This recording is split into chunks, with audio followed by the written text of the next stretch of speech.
आप एक क्वेश्चन देख रहे हो जिसमें दिया हुआ है 7 to the power x plus 14 to the power x equal to 245 and पूछ रहा है कि x का वैल्यू क्या होगा। अब अगर इसको सोल्व करें तो हम लोग इसको इस फॉर्म में लिख सकते हैं 7 to the power x plus 14 को क्या लिख सकते हैं 2 into 7 whole to the power x and 245 को अगर हम लोग लिखें तो ऐसे लिख सकते हैं 49 इंटू 5।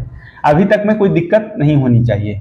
अब यहां से देखें तो एक प्रॉपर्टी जानते हैं कि अगर रहे a इंटू बी का होल पावर m तो इसको हम लोग इस तरह से लिख सकते हैं a to the power m into b to the power m। अब इस प्रॉपर्टी को हम लोग यहीं पे अप्लाई करते हैं तो देखें अपने पास है 7 to the power x plus इसको इस प्रॉपर्टी के बेसिस पे हम लोग इसको लिख सकते हैं 2 to the power x into 7 to the power x। अब 49 को हम लोग क्या लिख सकते हैं 7 का स्क्वायर एंड 5 को हम लोग क्या लिख सकते हैं 4 प्लस 1।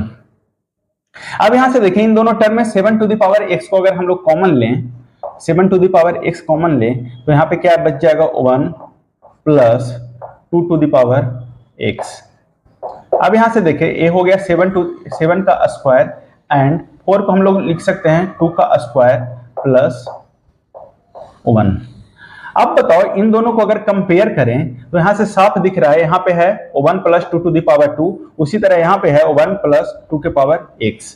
अगर हम लोग यहाँ से दोनों इस टर्म को इसके साथ इस टर्म को इसके साथ देखें तो दोनों सिमिलर टर्म दिखाई दे रहा है तो इस बेसिस पे हम लोग बोल सकते हैं कि x का वैल्यू क्या हो जाएगा 2। तो अपने पास जो क्वेश्चन पूछ रहा था इस इक्वेशन में अगर x की जगह 2 पुट करें तो इक्वेशन सेटिस्फाई हो जाता है।